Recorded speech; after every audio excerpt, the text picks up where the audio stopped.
On va être beau là-dedans, mon ref. Je sais pas s'il est là, Polo. Je l'ai péta, frère. C'est pour faire prof. J'ai les gants aussi du professeur, mais ça... Ça, c'est trop, ça.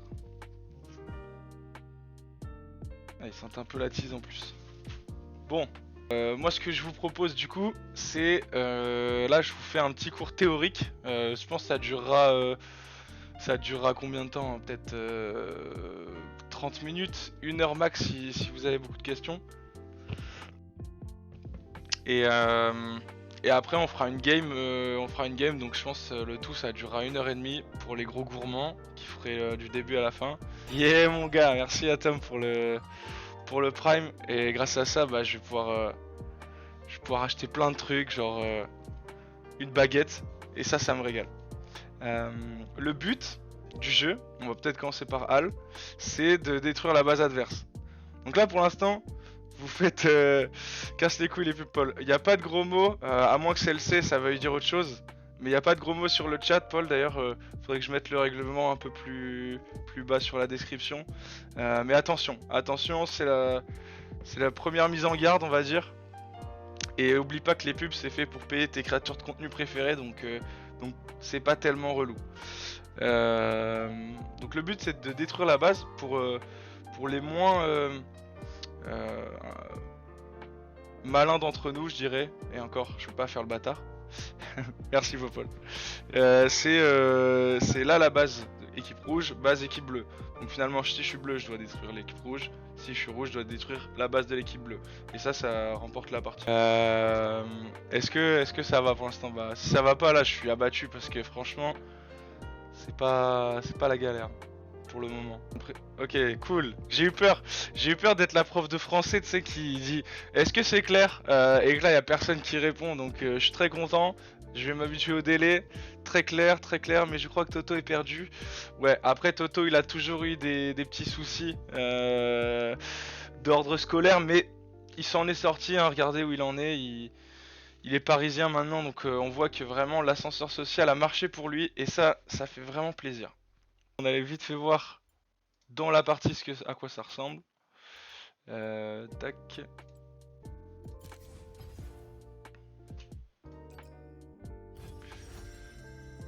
Un contre 1 et c'est un outil d'entraînement. Mais dans les parties, finalement, t'as tous les champions. Donc quand je vous disais 160, c'est ça. Hein. C'est tous ces petits personnages qui ont tous des habilités et des stats de base différentes. Et les stats, je les détaillerai pas à fond, mais je vous donnerai un peu l'essentiel. Et en fait, en fonction de ce que ton équipe prend avec toi et ce que l'équipe en face prend, tu vas finalement choisir. Mon préf, pour moi, je pense que c'est Sylas celui-là. J'aime bien Yasuo aussi. C'est des blazes comme ça qui vous diront rien, mais. Donc, ouais, je dirais Sylas, Yasuo et Lee Sin aussi, mais c'est pas un champion que j'ai l'habitude de jouer souvent. Bah, tiens, on va le prendre. Donc, ça, c'est ce qu'on voit en jeu. Plus ou moins avec mes réglages. Donc t'as plein de réglages que tu peux rentrer pour en fonction de comment tu veux jouer, quel raccourci tu veux mettre dans ta game. Et ce que je vous propose c'est juste de détailler un petit peu tout ce qu'on a dans un champion. Donc ici on a 5 compétences. Donc ici la première c'est la compétence passive, c'est commun à tous les champions. Donc finalement c'est des compétences qui vont bah, comme indiqué, tu n'auras jamais à les utiliser, mais elles seront là et du coup il faut en tenir compte, que ce soit pour toi ou sur l'équipe adverse, pour pouvoir gagner des combats pendant la partie.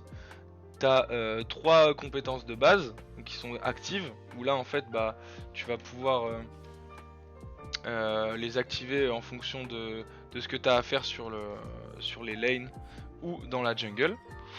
Et en combat. Et enfin, tu as une compétence ultime, donc qui est la grosse compétence, qui elle est très puissante, on va dire.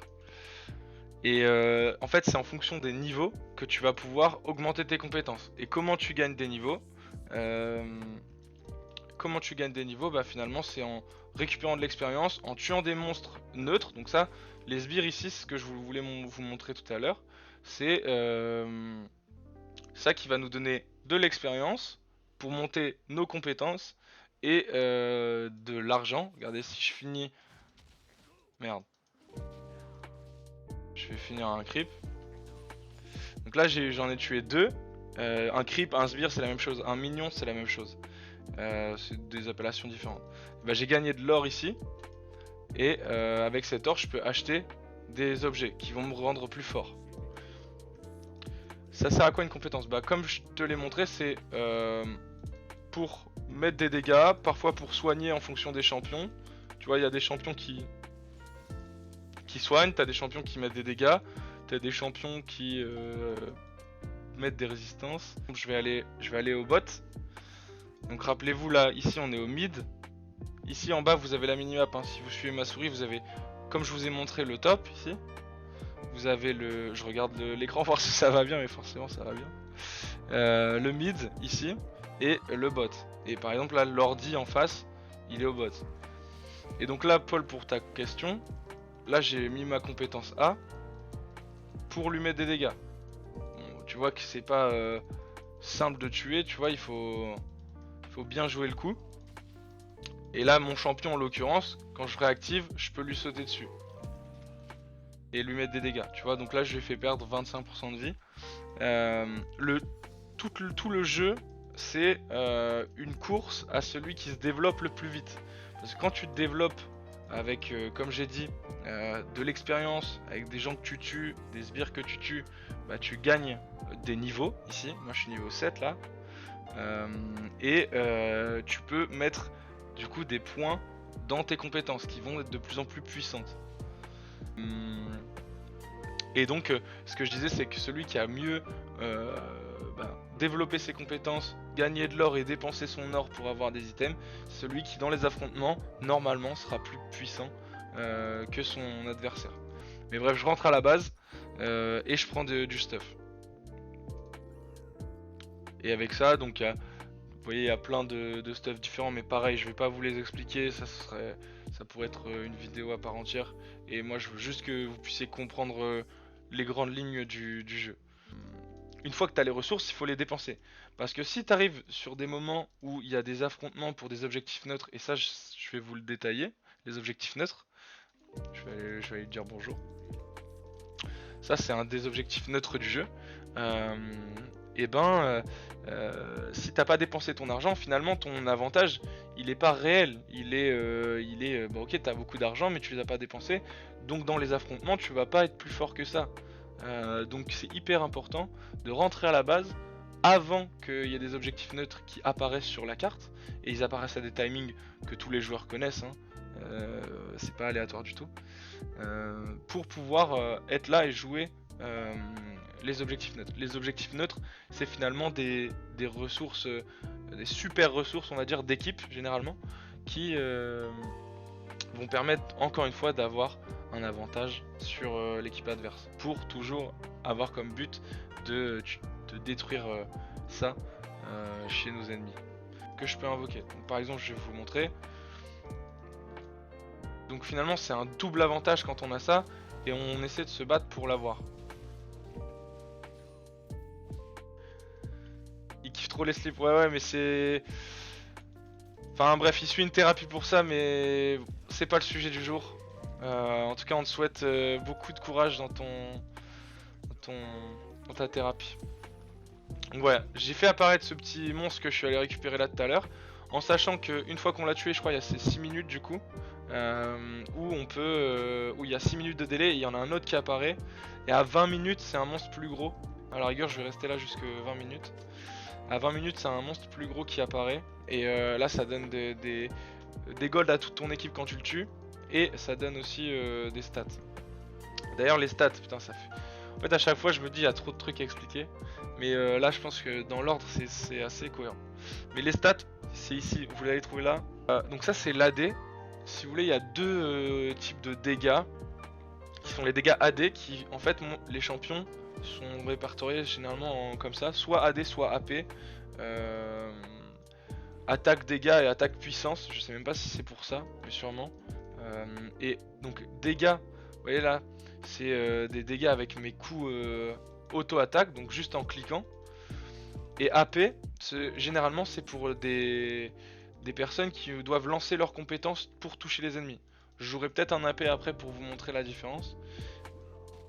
Mais généralement tu fais plus de dégâts avec tes compétences. En gros, on a du coup respectivement, chercher ce mot là, les résistances, armure pour les dégâts d'attaque et résistance magique. Et on a de la vitesse d'attaque, c'est simple, c'est le nombre de fois par seconde que ton pépère il est capable d'attaquer en cliquant. Des accélérations de compétences, donc finalement est-ce que tu vois là j'ai 7 secondes, je peux pas vous montrer, mais en haut à droite dans l'encart là il y a 7 secondes. Donc toutes les 7 secondes j'ai mon compétence, il y a des items qui me permettent de réduire ce délai. Coup critique, bah en fait c'est aléatoire, et plus t'as de chances de coup critique. Simmer Vanouche pour le prime, ça me régale. Et plus t'as de chances de coup critique et plus tu fais des dégâts, par exemple 75%, finalement tu vas mettre 3 sur 4 dégâts un peu plus puissants. Et la vitesse de déplacement, donc ça c'est avec c'est pour se déplacer sur la carte. En fait le jeu, bah, il est carrément orienté autour de ses objectifs neutres, pour que ça soit intéressant, pour qu'il y ait du combat. Et dans les combats, ce qui fait la différence, donc c'est surtout à niveau égal, on va dire, c'est surtout comment on s'est équipé, comment on a pu s'équiper aussi en fonction des ressources qu'on a pris. Tu peux montrer sur le dragon. Monter sur le dragon, non, on peut pas monter, on peut juste lui casser la gueule. Parce que je vous ai pas dit, mais on a 3 tours sur les lanes. Donc une à l'entrée de la base, une au milieu de la lane et une au début de la lane. T1, tour 1, tour 2, tour 3, on appelle T1, T2, T3 finalement. Qui protège un inhibiteur. Ça, pareil, c'est un objectif qui est pas neutre, hein, qui est lié à chaque équipe, ils ont la même chose en face. Et en fait, en le détruisant, ça rapporte un peu de gold, donc toujours dans le même objectif de ressources. Mais ça fait surtout apparaître des super sbires, donc non, un inhibiteur. Attention à pas confondre. Inhibiteur, c'est d'autres personnes qui sont présentes sur le live, mais je peux pas dire qui, bref. Et donc vous voyez, ceux-là, ils sont beaucoup plus résistants, détruisent mes tours super vite. Donc voilà, le but c'est carrément de détruire les inhibiteurs, et ça pareil, ça donne un objectif sur l'équipe adverse. Donc il y a les sbires qui donnent la vision, il y a toi, donc quand tu déplaces ton champion, tu vois dans 1 kilomètre à la ronde. Et tu as aussi des balises, donc ce que je viens de poser avant que la partie se termine, qui finalement va être des petits jalons. On peut en mettre 3 par personne pour des jalons de base qui durent 1 minute 30. Et donc il y a des endroits stratégiques où les mettre, où je verrai rien. Et c'est pour ça que c'est important de garder aussi ces tours en vie. Si tu gères pas bien tes tours, et c'est aussi intéressant de prendre celle des ennemis, ben, les tours ça va donner la vision et ça va défendre aussi vis-à-vis de l'équipe adverse.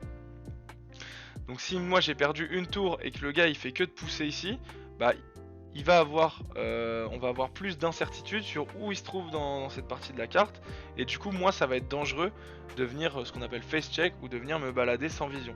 Et c'est pour ça qu'on a des balises de vision qui durent 1 minute 30, et c'est important de les poser. Et vous voyez, ça me donne sur la mini carte là, vous voyez que je vois, ça s'éclaircit un peu comme dans GTA quand tu découvres la map, pour les gros loulous qui jouent à GTA. Et quand j'avance, bah ça révèle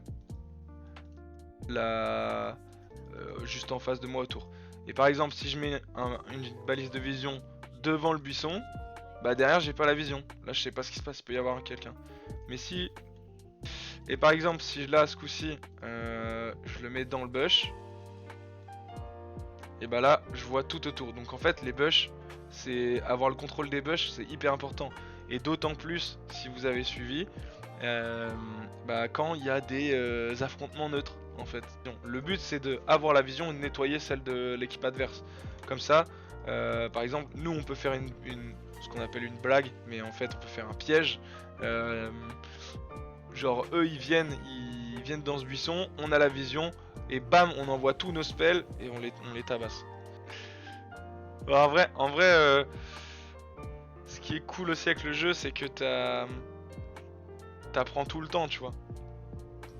Parce que le jeu change tous les patchs. C'est des sortes de mises à jour.